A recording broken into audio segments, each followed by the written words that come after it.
కేవలం ₹1,00,000 ఇన్వెస్ట్మెంట్తో మీరు మేధా ఇన్స్టిట్యూట్ బ్రాంచ్ను మీ ప్రాంతంలో ప్రారంభించండి. ఏ దేవుడిని మొక్కేవారు ఎక్కువ?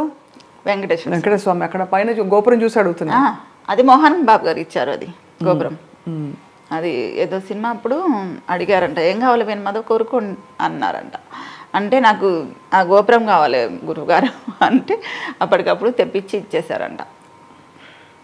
పక్కన బుద్ధుడు కూడా ఉన్నాడు. అది కర్నూలులో ఏదో ఒడిశాకి వెళ్ళారండి ఏదో ప్రోగ్రామ్కి, వాళ్ళు ఇచ్చారు. ఆ టైంలో ఒకటి విన్నాం ఏంటంటే దట్ కోదాడకి ఎమ్మెల్యే అవ్వాలని ఆయన. అవును, చాలా బలంగా పొలిటికల్గా ఎట్లా ఉండేది ఆయనకి? చాలా ఉందండి, అందరు సపోర్ట్ చేశారు, వెళ్ళి చేశారు. ఎందుకో లాస్ట్ మినిట్లో వాళ్ళు కాంప్రమైజ్ అయిపోయి ఇంకా రావాల్సి వచ్చేసింది. అంతేనా? డిసప్పాయింట్ అయ్యారు అప్పుడు? ఏం లేదు, డిసప్పాయింట్ ఏం లేదండి. అంటే చాలా యాక్టివ్గా పొలిటికల్ వీటిలో, తర్వాత ఈ సినిమా అసోసియేషన్స్లో కూడా పాల్గొనేవారు కదా? ఎందుకు ఈ టీడీపీలో చంద్రబాబు గారి పక్కన చాలా అవి చేశారు కదా ప్రోగ్రామ్స్, ప్రచారం చాలా. అక్కడ వాళ్ళంతా చాలా క్లోజ్ అండి. మొన్న లేరని చాలా బాధపడ్డాను. పవన్ కళ్యాణ్ గారు ఇద్దరు, చంద్రబాబు గారు విన్ అయినప్పుడు చాలా చేసేవారు. ఉంటే హడావిడి చేసేవారు, చాలా హడావిడి చాలా ఉండేదండి. ఇంకా అదే చాలా బాధ, మొన్న చాలా బాధ అయింది మాకు.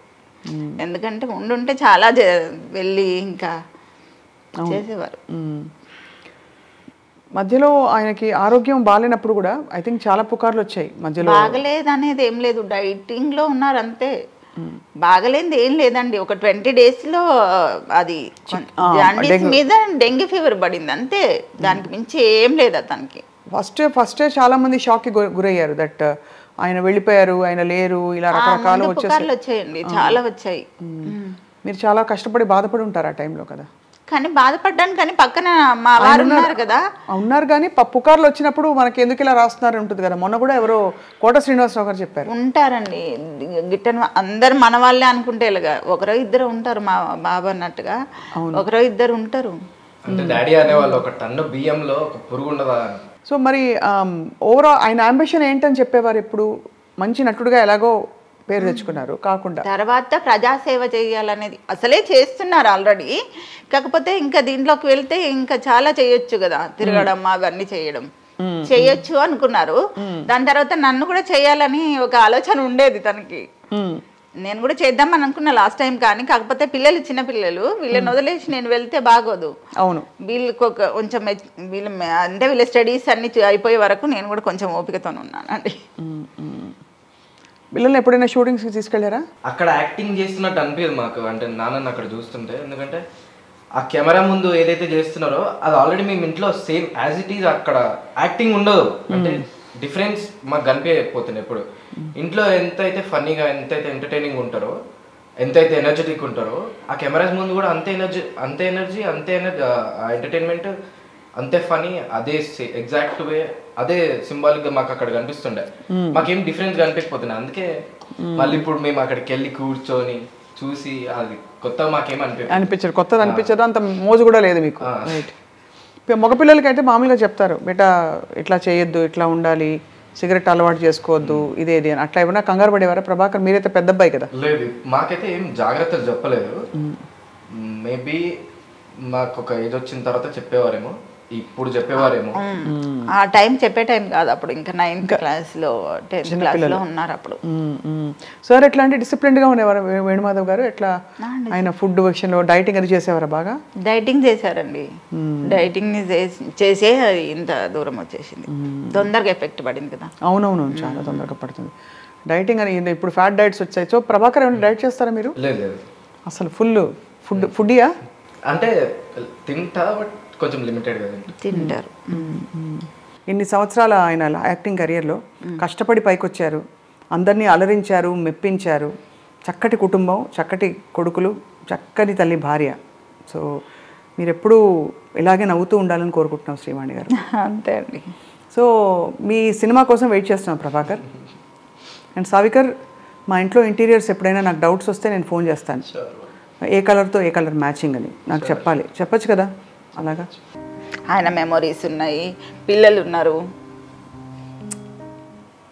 ఖచ్చితంగా ఐ థింక్ మీ ధైర్యం, అది కాకుండా నిజంగా మీ అబ్బాయిలు ఇద్దరు కవచంలాగా ఉన్నారు పక్కన ఉంటారండి.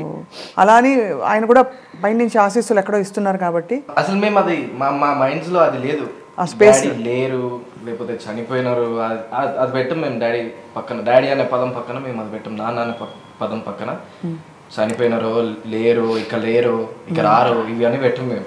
ఇంతకీ డాడీ బర్త్డే ఎలా చేస్తారు చెప్పండి? మేము చేసేది అదొక్కటే. మమ్మీ వేరే చేస్తారేమో కానీ మేము చేసేది అదొక్కటే. డాడీ బర్త్డేనే గ్రాండ్ గా చేయాలి అనుకుంటామండి, అంతే. గ్రాండ్గా చేస్తున్నారా ఈ సంవత్సరం? చేసాము. అనాథాశ్రమంకి వెళ్ళి వాళ్ళ పిల్లలకి భోజనాలు పెట్టిస్తాము ఎవ్రీ ఇయర్. మనం ఇంట్లో చేసుకుంటే ఏముంటది, అక్కడికి వెళ్తే వాళ్ళు పిల్లలు హ్యాపీగా కొంచెం ఆ రోజంతా ఐస్ క్రీమ్లు ఇవ్వడం. డాడీ కూడా అదే చేసేవారా? డాడీ కూడా అదే చేసేవారు మా బర్త్డేలకి వాటికి. ఆయన బర్త్డే అంటే ఇంకా ఆయన ఉన్నప్పుడు ఇంకా అది వేరే అండి. 35-40 మెంబర్స్ మేము బస్ తీసుకొని వెళ్ళేవాళ్ళం, ఫ్యామిలీ మొత్తం. మా బావగారు ఫ్యామిలీ అందరు, ఇంకా మా ఫ్యామిలీ, మా వారి ఫ్యామిలీ మొత్తం తీసుకొని వెళ్ళిపోయేవాళ్ళం. ఏదైనా రిసార్ట్స్కి వెళ్ళి అక్కడ ఫుల్గా ఎంజాయ్ చేసేసి ఇంకా వచ్చేవాళ్ళం. చక్కగా ఎప్పటికీ ఆయన విడిచి వెళ్ళిన మంచి మంచి ఎవ్రీ ఇయర్ మంచి మంచి సంప్రదాయాలు మీరు కొనసాగిస్తున్నారు. అండ్ ఎక్కడే ఉన్నారు వేణుమాధవ్ గారు అనిపిస్తోందండి. మీ ఇంట్లో కూడా సజీవంగా ఉంది ఆయన ప్రెజెన్స్ కనిపిస్తోంది. కంపల్సరీ ఉంటారు, ఉండాలి కూడా. అందరూ మరి కొలీగ్స్, బెస్ట్ ఫ్రెండ్స్ ఎవరు వేణుమాధవ్ గారికి? బెస్ట్ ఫ్రెండ్స్ ఉన్నారండి, ఇండస్ట్రీలో కూడా ఉన్నారు. ఎవరున్నారు? సావికర్, యూ షుడ్ నో కదా, మీకు తెలిసి ఉంటుంది. నాకు తెలుసు, ఎంఎస్ నారాయణ గారు చాలా క్లోజ్. ఎంఎస్ నారాయణ గారు కూడా చాలా అన్యాయం కదండి ఆయన వెళ్ళిపోవడం. చాలా క్లోజ్. అలాగే బ్రహ్మానందం గారు అఫ్ కోర్స్ ఆయన పెద్ద పెద్ద దిక్కుగా ఆయన అందరికీ ఉన్నారు ఎప్పుడు. బట్ ఇప్పుడు కూడా కాల్ చేశారు, చేసి ఒకసారి రండి మా పిల్లల్ని తీసుకొని అని చెప్పారు బ్రహ్మానందం గారు. మీరిద్దరు ఫిల్మ్ ఇండస్ట్రీకి రావాలని ఎప్పుడు కోరుకోలేదా ప్రభాకర్ అండ్ సావికర్? ఓహో, ఏం డైరెక్షన్ అంటే? అదే ఫిల్మ్ డైరెక్షనే, but I'm saying full fledged feature ఫిల్మ్సా లేక యాడ్సా ఇంకా మూవీసే? I write very good stories. అంటే ఐ డోంట్ రైట్, నాకు బద్ధకం రాయాలంటే, అదొక్కటే డిసడ్వాంటేజ్ నాకు. I don't write. నేను వాయిస్ రికార్డింగ్స్, వాయిస్ మెమోస్ పెట్టుకుంటాను. There plenty of them, but should see వాటిని అన్నిటిని డెవలప్ చేసుకొని రిటర్న్ ఫార్మాట్లో వస్తే విల్ వర్క్. సో అయితే మరి అంబిషన్ అదేనా, ఫిల్మ్ ఇండస్ట్రీకి రావాలంతా? అదే, త్రివిక్రమ్ గారి కింద వర్క్ చేయాలని ఒక చిన్న కోరిక మీకు? తప్పకుండా ఐ థింక్ టాలెంట్కి అవకాశాలు ఇస్తారు త్రివిక్రమ్ గారు, మంచి టాలెంట్కి. అందులో ఆయన కూడా రచయితగా వచ్చారు కాబట్టి he will definitely recognise your worth and talent. కలిసారా ఎవరినైనా ప్రభాకర్? లేదు, ఇప్పుడే నా దగ్గర ఏం లేదండి. ఇప్పుడు రిటర్న్ ఫార్మాట్లో ఏం లేదు, నేను వెళ్ళి చూపించుకోవడానికి. నా దగ్గర ప్రాపర్ రిటర్న్ ఫార్మాట్లో ఏదైనా స్క్రిప్ట్ కానీ ఏదైనా స్టోరీ కానీ ఉంటే వెళ్ళి చూడండి, వాళ్ళకి నచ్చితే తీసుకుంటాం. అమ్మకి ఇద్దరు ఎలా ఓదార్పు ధైర్యాన్ని ఇస్తారు ప్రభాకర్ సావికర్? చెట్టంత కొడుకులు అంటారు, అలా అయితే ఉన్నారు ఇద్దరు. కనిపిస్తోంది వాళ్ళ బాడీ లాంగ్వేజ్ లోనే మిమ్మల్ని ఇలా గాజు పదునుగా చూసుకుంటారని తెలిసిపోతుంది. చూస్తున్నారండి, చూస్తారు, చాలా కేర్ చేస్తారు నన్ను. ఎక్కడికైనా వెళ్తే ఇంతే రామలక్ష్మణ్ లాగా నన్ను బాగా సేవ్ చేస్తారు. బాడీ గార్డ్స్ వీళ్ళు నాకు. అదే బాబా, అంతే కదా. అసలు ఎక్కడికైనా వెళ్తే ఫంక్షన్కి ఒకరు ప్లేట్ ఇవ్వడం, ఒకరు గ్లాస్ ఇవ్వడం, మమ్మీ రా కూర్చొని పక్కనే కూర్చోబెట్టుకోవడం. అసలు నేను మోస్ట్ మీ ఫేవరెట్ రోల్ డాడీది ఏ సినిమాది? ఫస్ట్ మమ్మీ చెప్పాలి. బెస్ట్ రోల్, మీకు ఫేవరెట్ రోల్ ఏది డాడీది? మ్యారేజ్ అయిన కొత్తలో ప్రియమైన నీకు రిలీజ్ అయిందండి, ఆ మూవీకి వెళ్ళాం. ఫస్ట్ మూవీ మాది. వెళ్ళి తెర మీద చూసారు మీ వారిని, అప్పుడు ఏమనిపించింది? గ్రేట్ కదండి, చాలా అసలు గ్రేట్. ఎంత బాగుంటుంది అసలు. నిదాన ఫ్యూచర్ అడుగుతుండేవారు, అసలు ఏంటి నీ స్క్రీన్ మీద చూస్తే. మనసున ఉన్నది ఆ సినిమాలో కదండి? ఆ సాంగ్. మనసున ఉన్నది చెప్పాలనున్నది మాటలు రావేలా, అది. అప్పుడు స్నేహ గారు చాలా క్లోజ్గా ఉండేది. చాలా అన్నీ అసలు షూటింగ్లో ఏం జరిగిందో మొత్తం ఇంటికి వచ్చి మళ్ళీ మొత్తం అంత టైర్డ్ అయిపోయినా మళ్ళీ మొత్తం ఎక్స్ప్లెయిన్ చేస్తారండి. ఇది జరిగింది, ఇలా అయింది. స్నేహ గారు చాలా ఫ్రెండ్లీగా ఉంటారు. అలా మొత్తం అన్నీ ఎప్పటికప్పుడు చెప్తుండేవారు. చాలా బాగా అసలు ఎంత టైర్డ్ అయిపోయి వచ్చి అంత చేసేసి ఆ లైట్స్ కింద అలా చేసేసి మీరు ఎంత టైర్డ్ అవ్వరండి, అంతే కదా. ఎక్కడిది మీకు అసలు అనిపించేది మాకు. అసలు మేము అసలు షాక్. అతను అట్లా యాక్టివ్గా వస్తారు, ఎప్పుడు అలసిపోయినట్టు టైర్డ్ అయినట్టు అసలు ఏమి ఉండదండి, అస్సలు ఉండదు. ఎనర్జీ కనిపిస్తుంది ఆయన స్క్రీన్ మీద వచ్చినప్పుడు. యాక్టివ్నెస్ ఉంటుంది, చాలా యాక్టివ్ ఉంటారండి. అదే అన్యాయం, మరి ఇంత చిన్న వయసులో భగవంతుడికి ఎందుకు అంత నచ్చేసి తీసుకెళ్ళిపోయారు అని.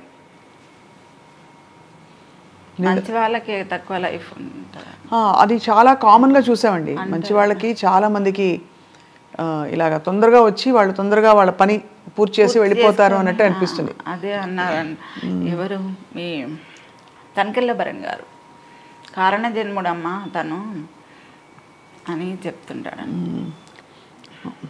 అందరూ పలకరిస్తారండి, అప్పుడప్పుడు ఓదారుస్తుంటారా? ఫోన్ చేస్తుంటారు. ఇండస్ట్రీలో ఇతర నటులు కానీ వాళ్ళు కన్నేసి, ఎందుకంటే ఇండస్ట్రీ ఒక్కటే మనకి, అంటే మన ప్రపంచమే అది కదా ఇక్కడ ఉన్న వాళ్ళకి, ఫిల్మ్ యాక్టర్స్గా ఉన్న వాళ్ళకి, రైట్.